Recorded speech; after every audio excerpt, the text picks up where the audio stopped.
thing that stands out to me, this might just be the camera angle. Sometimes the camera angles indoors can get hard to film, but looks like you're trying to either aim right to hit a fade, or the camera angle is obviously placed slightly incorrectly here. The only thing that I don't like within your setup, it's fine if you want to aim a little open to hit the ball. No issues there. Really, it's just the amount of forward bend you have from the waist. I actually quite like your leg work, like the amount of knee bend you have, your pelvis. Now, your rear end does get maybe a little too far behind you, which is going to make it harder for you to rotate later on when your pelvis is in that type of position, because then oftentimes it'll come with the chest being bent over too much. So if we can make any little changes to the setup, the purpose of that really is to facilitate rotating later on, take some pressure off the body. So standing a little taller, a little, maybe a hair less knee bend, but the knee bend for the most part is not too bad. But really, you'll notice tucking the pelvis more underneath you and getting the chest a little higher would go a long way into helping you out. Because I do believe at this current moment, your pelvis sits too far behind you, your upper body is bent over too forward. Obviously, these two things happen oftentimes together to try to balance you out. And then from there, you just are in such a bent over position, it's just way too hard to actually create rotational movements. So one of those things that I do believe in the long run would actually help you and your golf game. So we're going to make that suggestion there. Now, in your backswing, so obviously forearm staying very, very closed in the takeaway, which is going to keep this club head way up and outside. So the path that the shaft is going to go back is going to be very vertical. Now, from there, you start to add some forearm rotation late in your backswing, which is why the club gets, down the line the way it does, instead of getting super across. Obviously, with your forearms being as close as they were, if you kept them there, the shaft would get very across the line. But you go from forearms being very close to gradually rotating them late in the backswing. And so the shaft sets down the line pretty nicely there. So I don't really have any issues with your arm structure in your backswing. I actually quite like it. Arm matching the shoulder line. Hands not too deep and behind you, certainly not too upright. Trail arm, a lot of external rotation there, like elbows folding nicely behind you. Good movements to your lower body. I like the change in knee flex. I like how much you're loading into the hip. I actually think your backswing is really, really solid. So we're not actually going to change it. Now, obviously, club face on the stronger side. That's fine. We're going to work with it because of the grip, right? So backswing-wise, I actually think the alignments are pretty good. So really the only thing up until this point that I believe is creating most of your problems is the setup. Now, the issue that I have really, and where I believe your swing goes wrong, besides the setup position, is how you transition down. So you are somebody who ends up dropping the hands way too much, and you create too much separation between your upper and your lower body to start your downswing. Keep in mind, everybody talks about the separation being a good thing in the game of golf, right? Like for swing speed and for, the sequence of not getting too steep on the ball, it's very important.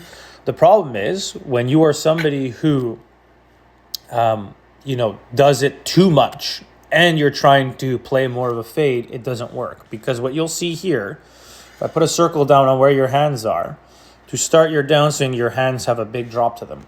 Okay, so really working down and behind you.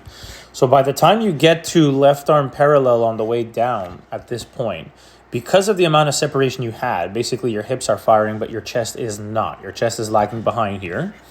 Your hands are just stuck way too far behind you for somebody who wants to hit a fade. That's really the main concern that I see here, right? Your preference is to play a fade, but your hands and arms are stuck too far behind your body coming down into the ball. So what ends up happening now is as you come down, this club is going to get stuck way under the plane. It's going to shallow way too much. So the club drops way too far behind you. And keep in mind, this is with an alignment that's open, meaning if your alignment was squared up instead of being open, your club head would be even more behind you. So you being open with your feet is actually somewhat helping you, and the club is still stuck, which gives you an idea. So late in the swing here, really what happens is your shaft is just coming in too shallow, essentially. Shallow fades is good, but there comes a point where you get too shallow that the path is just going to get inside out. And it's going to be really hard to play a fade, right? Really easy to hit a lot of push fades from there. And so obviously that's kind of what's happening with you. So what I'm seeing here is shaft just drops way too far to the inside because of the separation. So your upper body is just not rotating well enough to match your lower body. Club gets stuck too shallow and inside. And then from there, tilting back with the chest. So a lot of side bend. Your left shoulder gets very low at impact. That side bend, that separation really Great for a jar of the ball. Not so good if you're trying to hit a fade. You're going to hit a lot of push fades doing that. So what ends up happening is you get stuck way too far underneath it, can't match it up on time, and then obviously from there, ball starts left and is not really going to come back in many cases. Or it'll draw, which is not your intention. So it ends up becoming a double cross based on what you're trying to do.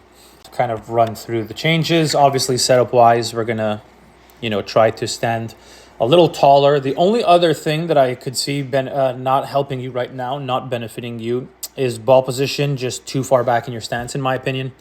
The further back in the stance we get the ball, the easier it is to draw it, the harder it is to fade it. I'm having a horrible time drawing this line. I apologize, but your ball position here for me, a little too far back. You would think that it's not too far back because it's lined up with your front ear, but really that's an illusion because your chest is also tilted pretty far behind the ball. So what I would love to see from you in your setup, a little bit more neutrality, meaning don't keep your head behind the ball. I want you to be a little bit more square with your alignments, meaning chest, shoulders, head, much more neutral over the ball, not this like tilt out to the right. And then from there, ball position, just like a ball forward of where it is. Doesn't need to be that far forward, but probably more like 2/3 of the way forward with irons is much more preferable. And that's about it within the backswing. And then on the way down, like I said, just too much separation. You're somebody who drives the pelvis really aggressively through the ball. So you can see big push of the lead knee, big push of the pelvis forward. Your upper body's tilting way too far back.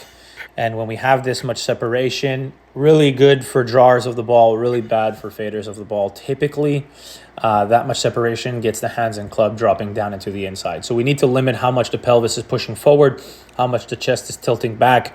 We want to create less separation.